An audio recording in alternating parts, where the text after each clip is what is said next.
Hey guys, Professor Bill, Comic Book University, and the Venom Annual. Is this the first ever Venom Annual? Because some people were asking in This Week in Comics, and I was thinking about it, like while I was actually doing whatever, and I'm just like, dude, what? And this is interesting. I saw the Thor watch and the Captain America watch. Now they're advertising a Spider-Man watch, I guess because the success of the game. This one actually looks like Spider-Man because it's got the web inside and the symbol. Anyway, so yeah, enough of those advertisements. Wow. This has nothing to do. So let me look. I know Donny Cates is on the front, David Michelini, Ron Lim, James Stocco. Dude, a whole host of symbiotic storytellers. Look, this is a really good issue, but make no mistake, if you need to save some money, okay, fine. You can save some money. This does not tie into anything current with Venom. Maybe a little tiny bit in the beginning with Costa's Venom run before Cates took over, maybe a little bit because like maybe it's a follow-up of what happened with the Black Cat. All right, but for all intents and purposes, my understanding is that you do not need this book at all.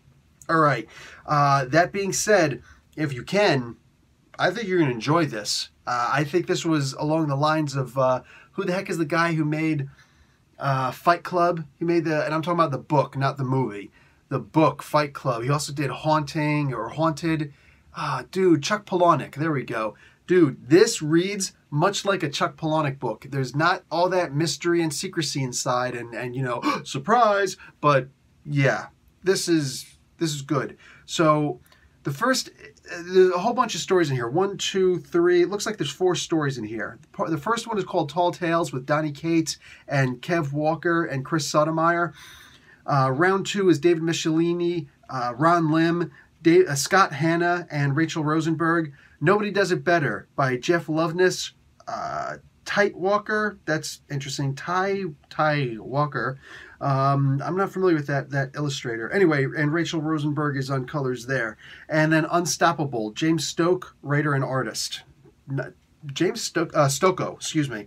Nice, dude. This was a really, really good book. And, oh, the letterer, VC's Travis Lanham, all throughout. Tell you what, man, dude took over everything. Bill Sienkiewicz on a variant cover. This cover was done by Paulo Seguera and Rachel Rosenberg.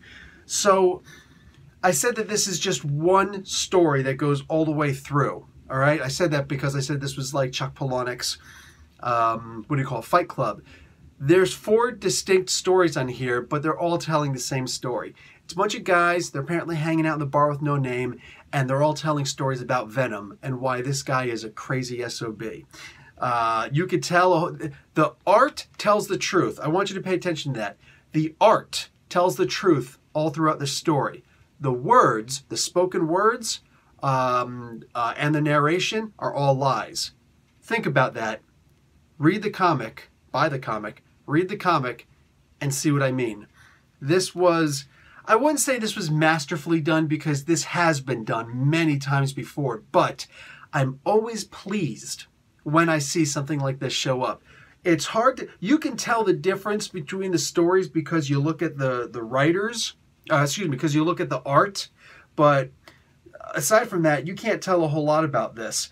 I like that the one guy in the beginning who is missing the eye, he looks like he's a S.H.I.E.L.D. agent. He might wind up becoming a villain, a super-class villain pretty soon. But for now, he's just some bloke. He lost his eye in that first issue of Venom that Donny Cates made. So, oh, interesting.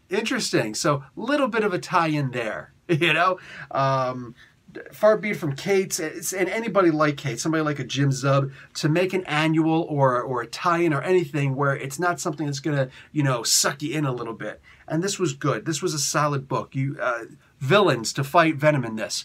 The first one, Black Cat. The second one, Wolverine. Oh, and that's a really, really, really good one.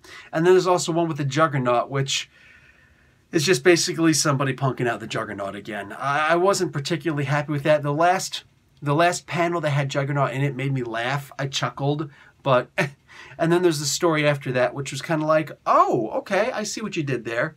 So check out all of the individual storytellers in the comic book as they're telling their individual stories. Like Black Cat is telling her story. The bartender is telling the other story. And there's a bunch of different versions of Venom in here also, including the one up on the wall with the multiple heads, multiple arms. That's like my favorite one. But there's a whole lot in here. This was a very enjoyable comic book. I think you'll dig this.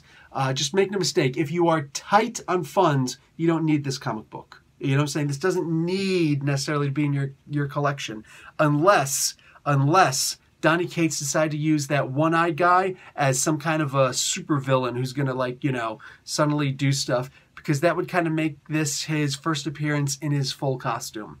But aside from that, yeah, he's just some gun runner who's making a second appearance in a comic book.